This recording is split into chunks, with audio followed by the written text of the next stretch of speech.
बात करेंगे। हमारे साथ मंच में मौजूद हैं अरपा बेसिन विकास प्राधिकरण के उपाध्यक्ष, एक तरीके से इस पूरे कार्यक्रम को लीड करने वाले वो शख्स जो कि मुख्यमंत्री के निर्देश के बाद सीधे दूसरे नंबर में इस महत्वपूर्ण काम को पूरा करते हैं। तो हमारे साथ मौजूद हैं अरपा बेसिन विकास प्राधिकरण के उपाध्यक्ष अभय राय जी। उनका बहुत बहुत स्वागत है। हम उनसे अनुरोध करेंगे कि मंच में बैठें और हम संवाद शुरू करते हैं। और जैसा कि हमारे कार्यक्रम का ही नाम है कि अरपा हमार संस्कृति हमार धरोहर, मुझे याद है ये अरपा वही नदी है जब हम बिलासपुर में आते थे और उसे देखते थे, उसकी हालत एक नाले से बदतर थी। और 2018 के पहले जब एक बड़ा आंदोलन हुआ था जिसमें कांग्रेस के लोगों ने बढ़ चढ़कर हिस्सा लिया था, तो भी उसे कवर करने के लिए हम आए थे, तो भी ये लगता नहीं था कि ये संभव हो पाएगा।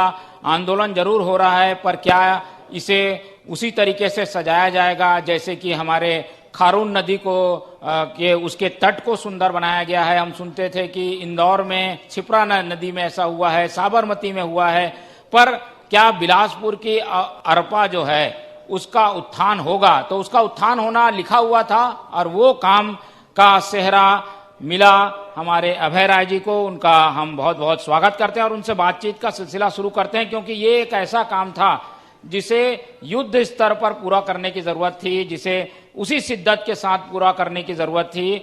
उस शिद्दत को उन्होंने किस तरीके से पूरा किया, कैसे चैलेंज था, एक एक करके जानते हैं। अभय राय जी, हम देखते हैं कि आज की अरपा और 2018 के पहले की अरपा कायाकल्प हो गया है। कैसे किया आपने, इसके लिए कैसे युक्ति लगाई, कैसे आप लोगों ने प्रयास किया, उसके बारे में पहले सिलसिलेवार आपसे जानते हैं। सबसे पहले मैं TV24 को इस बात की बधाई दूंगा कि आप राजधानी से निकलकर न्यायधानी तक आए, आपने बिलासपुर की सुध ली और आज के कार्यक्रम का जो आपने हेडिंग रखा है, अरपा हमारी धरोहर हमारी संस्कृति, तो ये TV24 में जो लोग भी हैं, जो TV24 का संचालन कर रहे हैं, उनका लगाव अरपा और बिलासपुर के प्रति है। इसके लिए मैं आप सबका बहुत बहुत आभार प्रकट करता हूं। अरपा आपने एक हेडिंग दिया, आपके लिए, टीवी के लिए, समाचार पत्रों के लिए, समाचार जगत के लिए वो हेडिंग हो सकता है, लेकिन मैं जानता हूं कि आपका लगाव था, आप इसलिए उसको हेडिंग दिए। उसी तरह अरपा विकास प्राधिकरण जब बना और उसमें हम लोगों की नियुक्ति हुई, मैं उपाध्यक्ष बना, भाई महेश दुबे, नरेंद्र बुलर जी, आशा पांडे जी सदस्य के रूप में, और इसका बहुत बड़ा सम्मान और इसकी गंभीरता इस बात में झलकी कि इस बेसिन विकास प्राधिकरण के अध्यक्ष स्वयं माननीय मुख्यमंत्री जी हैं। उस दिन ये लगा कि हमारे लिए अरपा से लगाव है और हम अरपा से लगाव रखते, इसलिए हम 4 लोगों का चयन मुख्यमंत्री जी ने किया।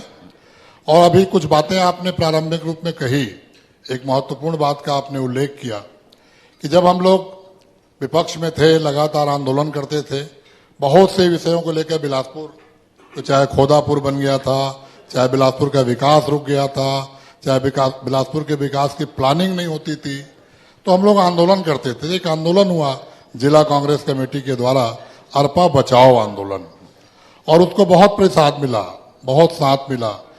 वो यात्रा जहां पर अरपा और खारून मिलती है, जिसको दो मुहानी बोलते हैं, वहां से प्रारंभ हुई और सेंदरी तक एक तरफ आई और सेंदरी के पार जाकर दूसरी तरफ से फिर लिंगियाडीह में आकर वो समाप्त हुई, जहां के पास में छठ घाट है।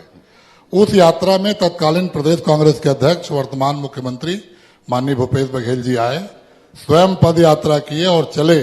और उस दिन उन्होंने संकल्प लिया कि यदि कांग्रेस की सरकार बनती है इस प्रदेश में, तो बिलासपुर में अरपा का जो बचाव आंदोलन है वो अरपा के उद्धार आंदोलन में बदला जाएगा। और मुझे खुशी तब हुई जब माननीय मुख्यमंत्री जी पहली बार बिलासपुर आए और कांग्रेस भवन के सामने हम लोगों ने उनके सम्मान में एक सभा रखी, तो पहला भाषण उन्होंने अरपा बचाओ आंदोलन से प्रारंभ किया और उन्होंने पुनः अपनी बात को दोहराया कि अरपा के उद्धार के लिए, अरपा को सदा निरा बनाने के लिए, अरपा को पुराना स्वरूप वापस दिलाने के लिए हमारी सरकार काम करेगी। और वो काम आज दिख रहा है कि आपको भी अरपा पे बात करने बिलासपुर आना पड़ा, आपके लगाव के कारण आपको आना पड़ा। तो अरपा में जो काम चल रहे हैं उसके कारण भी आपको आना पड़ा। अरपा बेसिन विकास प्राधिकरण का गठन हुआ।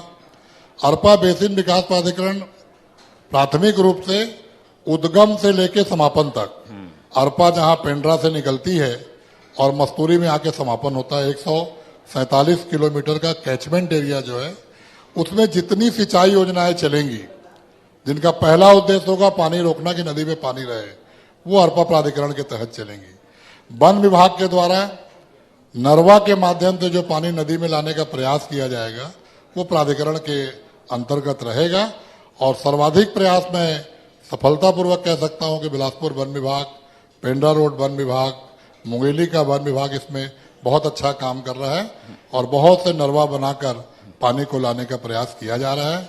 और इसका जो प्रमुख उद्देश्य था, 15 साल का हम इतिहास बिलासपुर का देखें और उससे पहले का इतिहास, 15 साल के पहले का इतिहास, छत्तीसगढ़ बनने के पहले के इतिहास कि हम मध्य प्रदेश में थे, बहुत ज्यादा हमारी आवाज नहीं सुनी जाती थी, कमाते हम थे, तो वो बोलते ना गाय का थन यहाँ था लेकिन मुंह भोपाल में था, तो बहुत सी योजनाओं में पैसा नहीं आ पाता था। छत्तीसगढ़ बनने के बाद 15 साल जो सरकार रही उसमें यहाँ के स्थानीय मंत्री थे, चूंकि राजनीतिक मंच नहीं है और मैं कोई राजनीतिक बात नहीं करूंगा, लेकिन एक दुख होता है कि जिस नदी किनारे के वोट से आप मंत्री बने, विधायक बने, उसको आपने टेम्स बनाने की बात की, स्वप्न दिखाया, लोगों को फोटो लाए आप विदेश से और लोगों ने देखा। वो योजना पूर्णतः कमर्शियल थी, फिर भी हम लोग चुप थे कि शायद ये टेम्स नदी बन जाए, इसमें पानी भर जाए। लेकिन 15 साल तक केवल आप सपना दिखाते रहे, कमर्शियल प्लान के तहत करोड़ों रुपए खर्च आपने कर दिया और कुछ नहीं हुआ। लेकिन एक सरकार बनी, एक मुख्यमंत्री बने। अभी कुछ देर पहले माननीय अमरजीत भगत ने बहुत अच्छी बात कही, मंत्री जी ने, कि काम भगवान किससे कराएंगे ये तय रहता है। आज मोहन तिवारी जी आएंगे और मेरा इंटरव्यू लेंगे, शायद ऊपर वाले ने तय किया होगा, मैं उपाध्यक्ष हूं ऊपर वाले की कृपा से, तो आप मोहन तिवारी जी को इंटरव्यू लेने का मौका मिला, वो भगवान की कृपा थी। उसी तरह ये श्रेय भूपेश बघेल को जाना था। जिस तरह गंगा को लाने का श्रेय इस धरती पर भगीरथ को गया, उस तरह अरपा में पानी भरने का श्रेय, अरपा को उद्धार करने का श्रेय जो भगीरथ प्रयास है वो माननीय मुख्यमंत्री जी को जाएगा। बिल्कुल, लेकिन इसमें चुनौतियां काफी थी। हम देखते थे कि अरपा में कई तरीके के नाले मिल रहे हैं, वहां पर कचरा डालने का डंपिंग यार्ड भी बन गया था, पहाड़ सा बन गया था। ये सब चुनौतियों को कैसे पार किया आप लोगों ने? चुनौतियां थी नहीं, चुनौतियां अभी भी हैं। जो अरपा विकास प्राधिकरण का प्लान बना तो पहला योजना हम लोगों ने बनाया कि इसमें पानी भरे।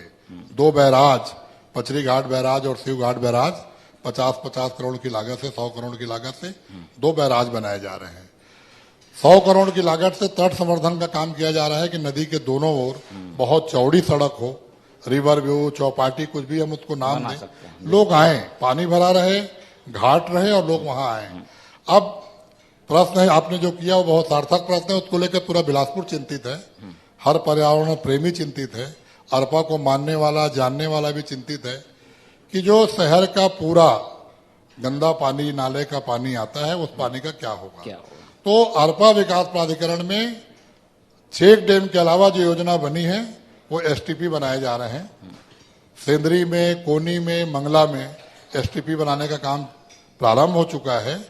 और जो शहर के 64 नालों का पानी जूना बिलासपुर, घोड़पाला, इधर से जवाली नाला के माध्यम से जाता है, उसके लिए भी एसटीपी की योजना बन चुकी है। नदी के पैरेलल ही नाला बनेगा, उस नाले के पूरे गंदे पानी को नाले के माध्यम से ले जाकर जो सीवरेज ट्रीटमेंट का प्लांट बिलासपुर में बना हुआ है, देवरी खुर्द में और चाटीडी में, वहां उसे डाला जाएगा। वहां पानी को ट्रीट करके उस पानी को एनटीपीसी ले और यूज करे अपने काम में। एक बड़ी योजना पर उसमें केंद्र सरकार की मदद ली जा रही है। केंद्र सरकार ने सहमति दी है कि एनटीपीसी को कहा जाएगा कि वो इस पानी को ले, तो उस पर लगातार हमारे जिला कलेक्टर, हमारे जिला नगर निगम के कमिश्नर, हमारे जल संसाधन के अधिकारी और प्राधिकरण के लोग, और इसमें बहुत हद तक हमको सहयोग मुख्यमंत्री के सलाहकार जो पर्यावरण के क्षेत्र में, कृषि के क्षेत्र में वैज्ञानिक के रूप में जाने जाते हैं, प्रदीप शर्मा जी हम सबकी प्राधिकरण में बहुत मदद कर रहे हैं। तो इसकी पूरी योजना है। और प्राधिकरण का जो उद्देश्य है पहली कि अरपा में पानी रहे, दूसरे पॉइंट पे लिखा हुआ है कि स्वच्छ पानी रहे, ईश्वर साफ पानी रहे, पूजा के योग्य पानी रहे, नहाने के योग्य पानी रहे, तो उस पानी को अलग करेंगे और इसको साफ सुथरा रखेंगे। और तीसरा जो सबसे बड़ा फायदा इस शहर को होगा पानी भरने से, कि जो भूमि का जल स्तर बहुत नीचे जा रहा था वो बहुत तेजी से ऊपर आएगा और अभी असर दिखने लगा है। और चेक डैम का काम हमारा 30 जून तक मान के चलने पूरा होगा। चेक डैम के पूरा होते ही हम पानी रोकने का काम करेंगे। कोई लक्ष्य रखा है आपने, किस तरीके का लक्ष्य के साथ काम कर रहे हैं कि इस तारीख तक, इस साल तक हम कुछ अच्छा करेंगे कि लोग ये माने कि अरपा का पूरा उद्धार हो गया? अभी बैराज और तट संवर्धन के काम करने के लिए हमारी 30 जून तक की योजना है, लेकिन कम से कम 1.5 से 2 साल हमको पूरी योजनाओं को, जिसमें गंदा पानी अलग होना, साफ पानी अलग होना, वहां पर्यटन के साधन उपलब्ध कराना, इन योजनाओं को करने में 1.5 से 2 साल का लक्ष्य है। लेकिन जुलाई आते आते तक मैं निश्चित रूप से जुलाई में हो सकता है आप सबको आमंत्रित करूंगा कि जब हम अरपा के तट पर बैठ के कार्यक्रम करते रहेंगे, वहां पर धरोहर और संस्कृति की बात करेंगे। जब अरपा सदा नीला रहेगी, उसमें पानी भरा रहेगा, तो निश्चित रूप से हम सबकी जो योजना है वो परिपूर्ण होगी। और 30 जून तक टेक्निकल कामों के लिए, 30 जून तक निर्माण के कार्यों के लिए हमने लक्ष्य रखा हुआ है। ये तो रही अरपा के संवर्धन की बात, उसके संरक्षण की बात। लेकिन किसी भी शहर का विकास, सभ्यता का विकास उसके नदी से जुड़ा रहता है। उसकी संस्कृति का उत्थान भी नदी की वजह से होता है। अगर संस्कृति की हम बात करें तो अरपा को, जो आप लोग लगातार महोत्सवों का आयोजन कर रहे हैं, अरपा से जुड़े हुए सांस्कृतिक कार्यक्रमों की कुछ कड़ियां हमें देखने को मिलेंगी। संस्कृति वाला जो पक्ष है अरपा से जुड़ा हुआ, उसको संवर्धन के लिए क्या कर रहे हैं आप लोग? बहुत अच्छा सवाल है। नदी के किनारे जो शहर बसते हैं उनकी संस्कृति भी नदी पे आधारित होती है। आज बिलासा बाई क्योटिन की अगर हम बात करें तो अरपा नदी के कारण उनकी बात करते हैं। और बिलासा देवी के नाम पर ये हमारा शहर बसा हुआ है, उनके नाम पर एयरपोर्ट रखा गया है, तो वहीं की संस्कृति है। उसी तरह नदी के किनारे बाड़ियों की, नदी बाड़ी की संस्कृति थी कि लोग खीरा, ककड़ी, खरबूज, तरबूज, सब्जी उगाते थे। वो धीरे धीरे रेत का अवैध उत्खनन करने वाले कुछ लोग, जिनको अरपा से कोई लगाव नहीं है, सिर्फ कमर्शियल लगाव होता है और अपनी उपयोगिता के लिए उसका दुरुपयोग करते हैं। और 15 साल की सरकार में उसकी खुली छूट रही तो नदी बाड़ी के लोग चले गए। अब हमारा प्रयास होगा कि फिर से नदी बाड़ी करने वाले नदी के किनारे आएं। जो निषाद समाज के लोग बड़ी संख्या में, यहाँ की जो कोचई होती थी वो पंजाब और दिल्ली के मार्केट में बिका करती थी, उसकी डिमांड वहां से हुआ करती थी, लेकिन धीरे धीरे लुप्त हुआ है। तो मिलेट्स की खेती, मोटे अनाज की खेती हो, नदी बाड़ी के लोग वहां आए। दूसरी बात कला और संस्कृति की, तो बिलासपुर में ऐसे कई संस्थान हैं जो अरपा के नाम पर कला महोत्सव का काम, बिलासा कला महोत्सव होता है यहाँ बहुत अच्छा, बिलासा कला मंच के लोग कराते हैं। अभी आपने अरपा अर्पण अभियान के लोगों का यहाँ सम्मान किया, मुझे बहुत अच्छा लगा।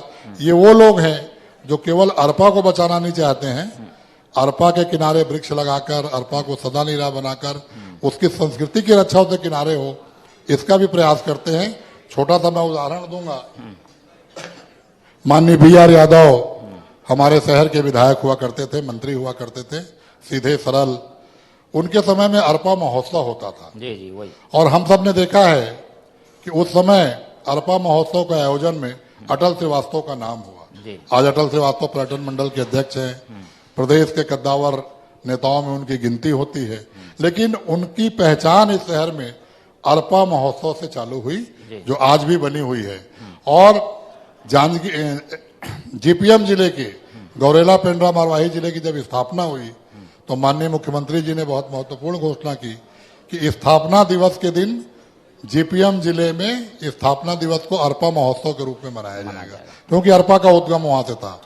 हम सब भी प्रयास कर रहे हैं कि जब बैराज हमारे कंप्लीट हो जाए, पानी भर जाए, तो बिलासपुर में भी एक अरपा कला महोत्सव हो।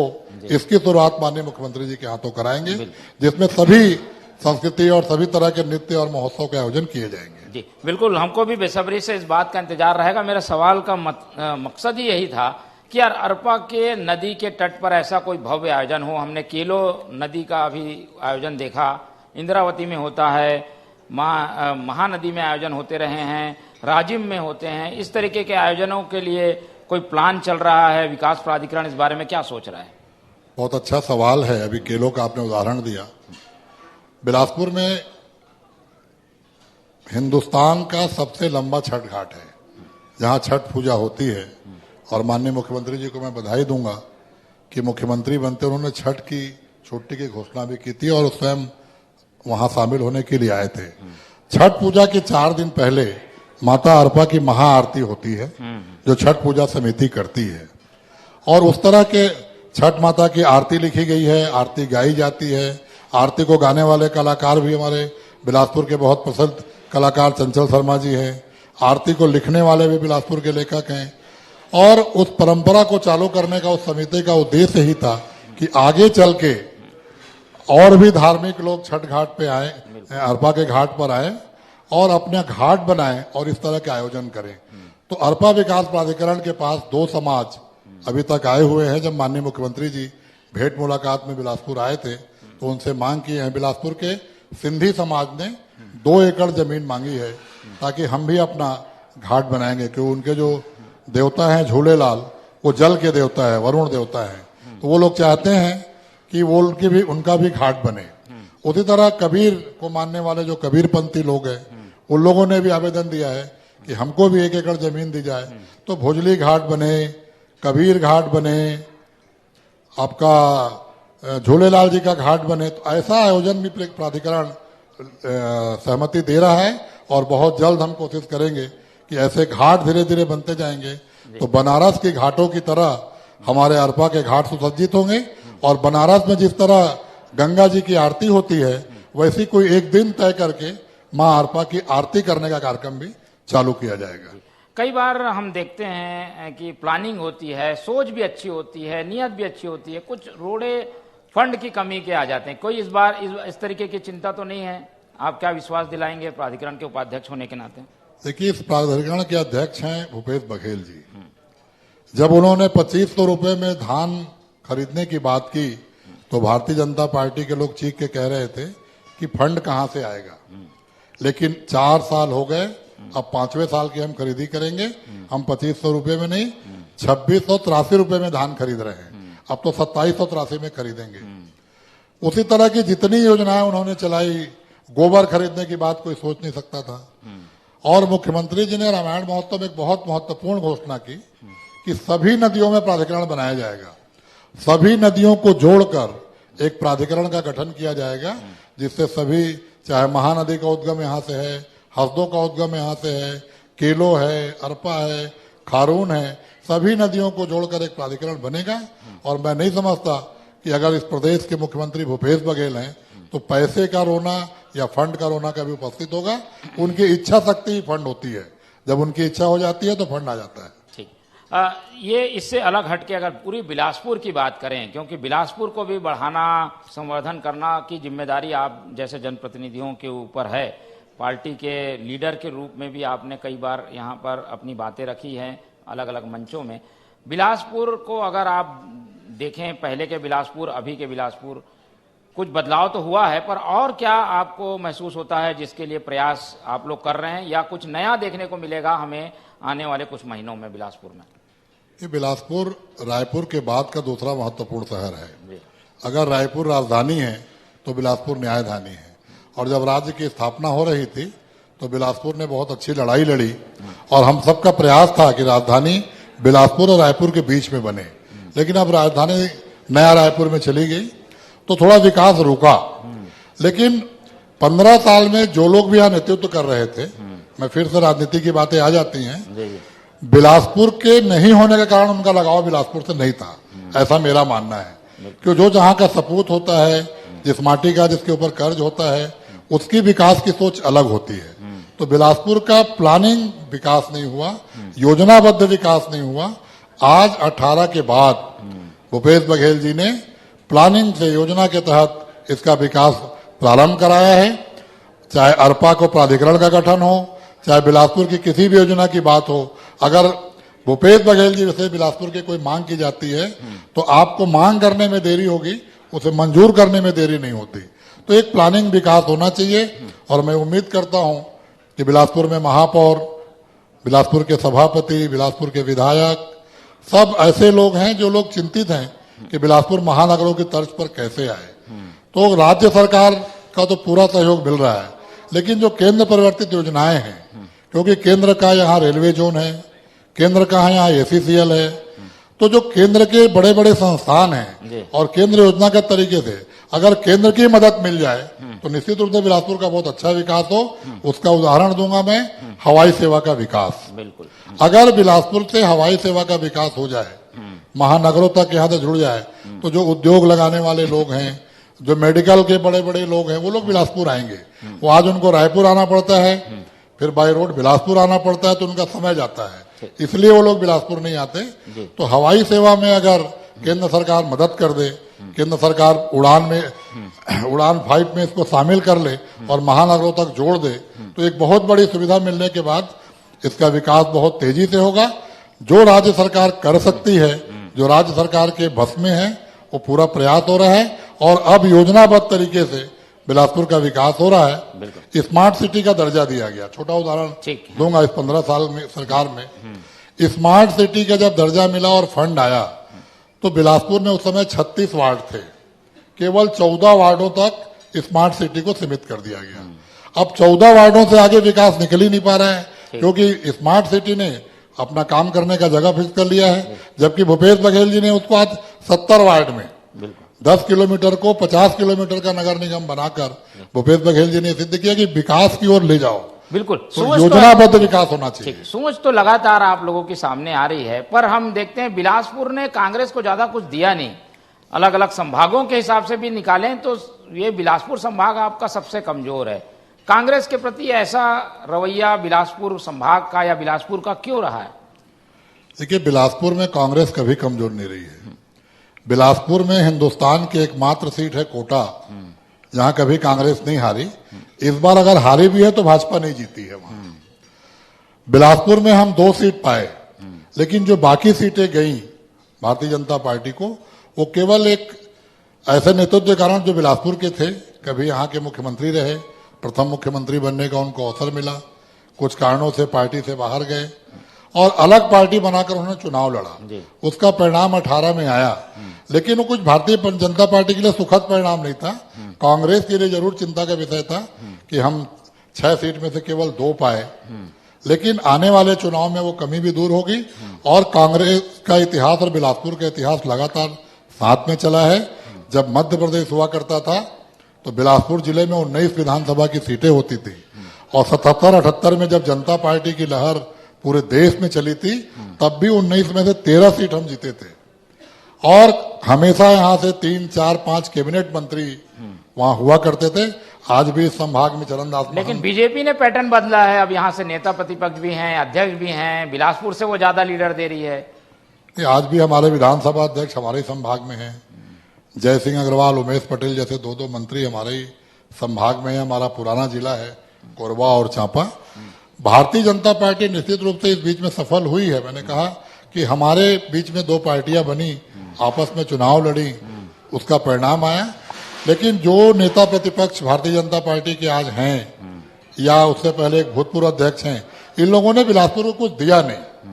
आज यहां बैठकर मैं एक भी बात ऐसा नहीं कह सकता कि 15 साल की सरकार ने, वर्तमान नेता प्रतिपक्ष, पूर्व नेता प्रतिपक्ष, पूर्व मंत्री ने बिलासपुर को कुछ दिया हो, इसकी याद किसी के जेहन में नहीं।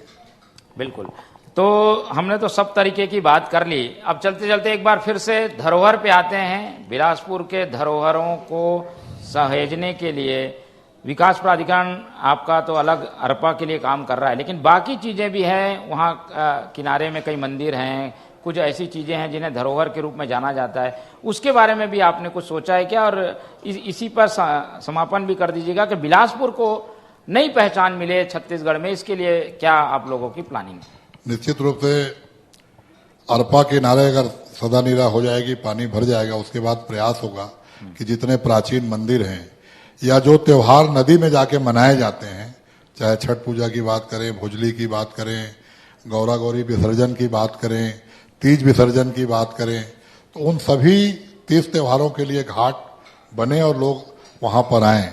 और मैं अपने सदस्य महेश दुबे जी को भी आज याद करूंगा, सामने बैठे हैं। अरपा विकास प्राधिकरण बनने के बाद अरपा पे चर्चा के नाम से इन्होंने खुली चर्चा कराई। पूरे शहर के लोग, सभी दल के लोग, अरपा को जानने मानने वाले लोग वहां उपस्थित हुए और बहुत से विचार हमने संकलित किए हैं। जो भी संस्था उसमें आए थे, जो भी लोग आए थे, उनको एक एक करके हम अपने कार्यालय में बुलाकर उनसे विचार लेते हैं।